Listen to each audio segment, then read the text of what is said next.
Here's a little bit of good news. So, you know me, I'm a big net neutrality municipal broadband guy.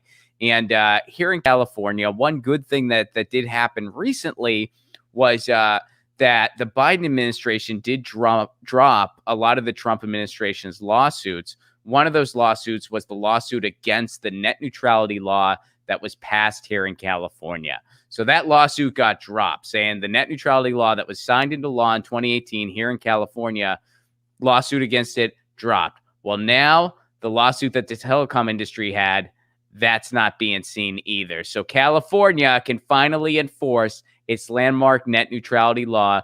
Judge rules. It survived challenges from Trump's DOJ and now one from the telecom industry too. So boom.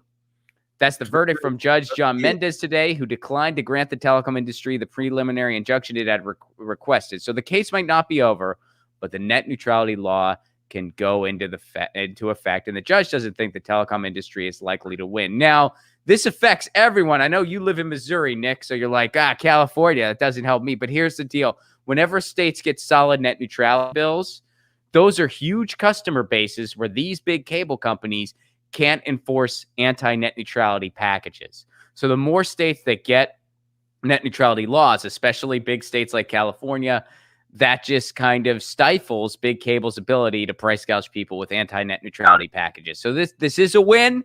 It's not a, I mean, obviously there are still many problems in the world, but net neutrality is a big part of the mission of this show.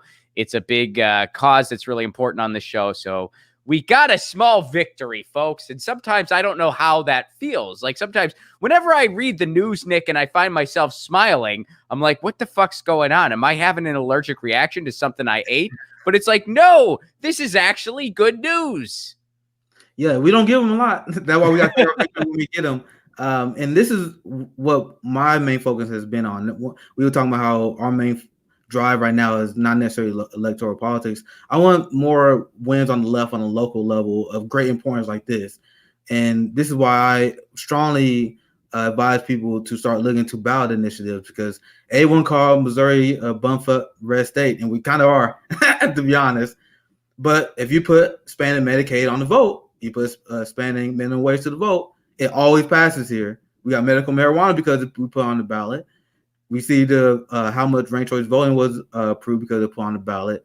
And when we have activists that fight for net neutrality, and like these local leftist wins are going to be very, very important, because when you look on the national level, we talked about before, it doesn't look great.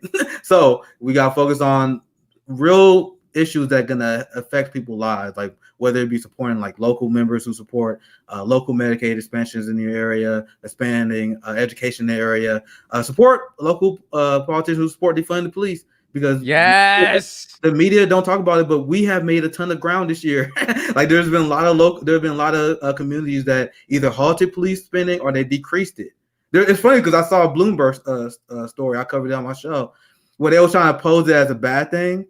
They was like, yeah, defund the police. Apparently not a lot of cities aren't doing that. But when you look at the article, it was like, bro, it's like 50%. It's like a 50-50 cut. So it's like, bro, there's a lot when you actually look at the numbers, the amount of cities that decreased the funding of police had gone up. But they try to frame it as like, oh, this is just a law. No, that's progress. And I covered that on my show, but like defund the police as a concept was deeply unpopular in summer, but over the course of the year, as people spread awareness, now 55% independent support it. 74%. Yeah, because a lot of people, when they first heard it, they didn't really understand what exactly it meant. And then when you broke it down and you're like, no, see, this is what the city spends.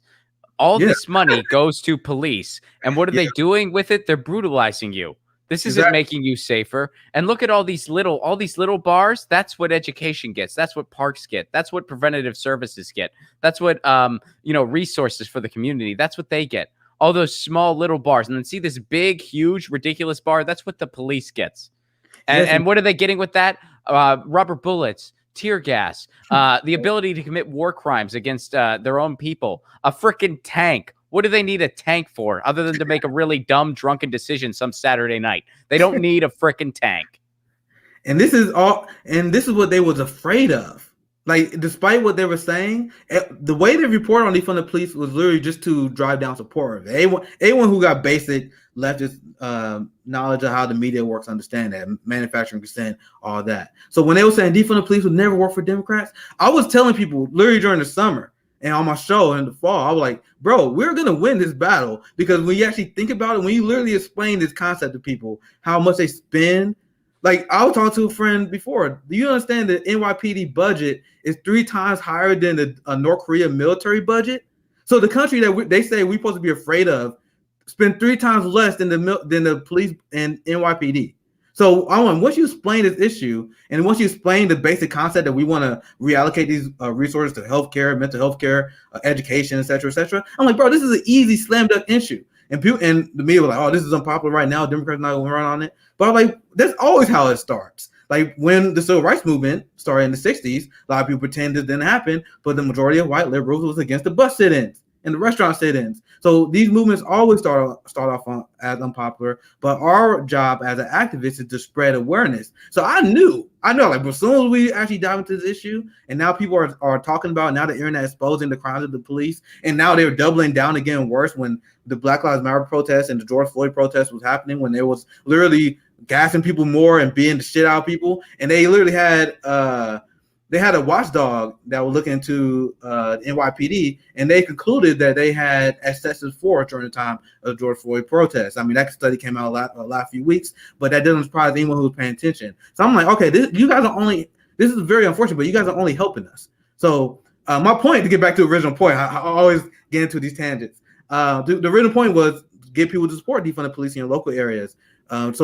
Because this is happening right now. There are people in Minneapolis and Oakland, and a lot of these areas where they actually defund the police in their area, where they said they was blown, because they've been working on these stuff for 15, 20 years. I mean, we are like, a lot of people have been exposed to this fight, but there have been a lot of activists in the local area that's been engaged in this for a long time. And they said they've been unbelievably shocked at how fast things have activated ever since George Floyd protests, and things are only ramping up, because I'm constantly studying this. I report this stuff on my show all the time, where I'm like, bro, people over here looking to defund the police, like, this is happening in local areas, like, and it's spreading via the net too. Yeah, and some lost. Like, I'll be real with you. There were some initiatives that lost, but then they were like, "Oh, we're gonna try again." Like, right. That's how you win. That's how you win these fights. You tried first time. Yeah, isn't that funny when people are just like, "Well, what if it doesn't? We try again." No, that's what happens. We try again. What happens if this vote fails? We try again. We try again. That's the public banks failed the first time in California, but now we have a separate policy that's going to permit us to make 10 public banks in the state. So people are going to try again. Rent control fails constantly in California, but you know what? We're going to keep freaking trying, and other states are too. I got one more piece of good news in the digital rights sphere for you too. So I got 2 pieces of good news for you, Nick. And some of you regular Get Your News On with Ron watchers, you remember when we had Representative Drew Hansen on the show. Now he's up in Washington State.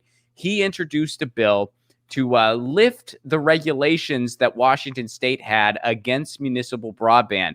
There are a handful of states, well, more than a handful, but there are some states out there that still have red tape against allowing communities to create municipal broadband, which is city-owned internet. Washington State is one of those states. It's probably because one of the first municipal broadband efforts was in Tacoma, Washington, and big cable probably didn't like it. But guess what? Representative Drew Hansen proposed his bill, and guys, I broke my own rule. I say that I never like or retweet anything from elected officials. I broke that rule last night because I did like this tweet.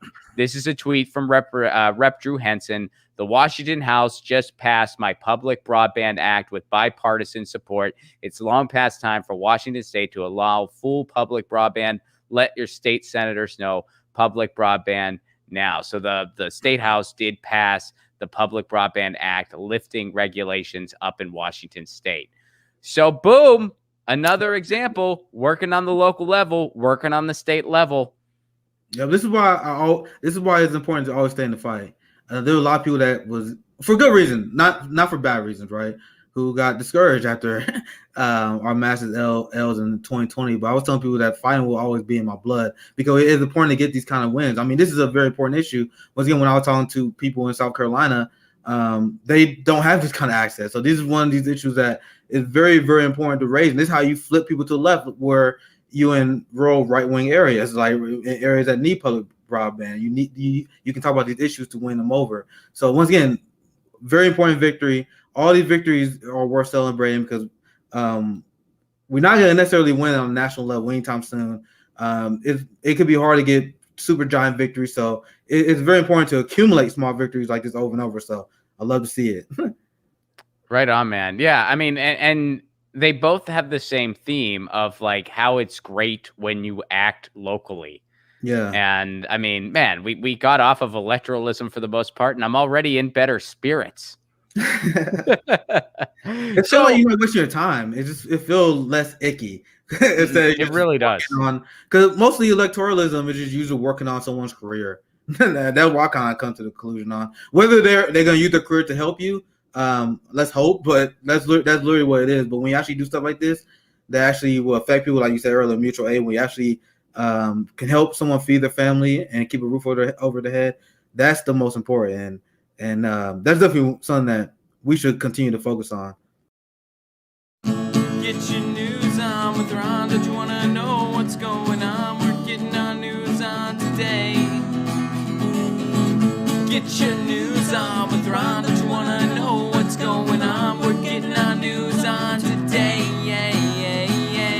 You can tweet me an article at Ron Placone. We'll go through it together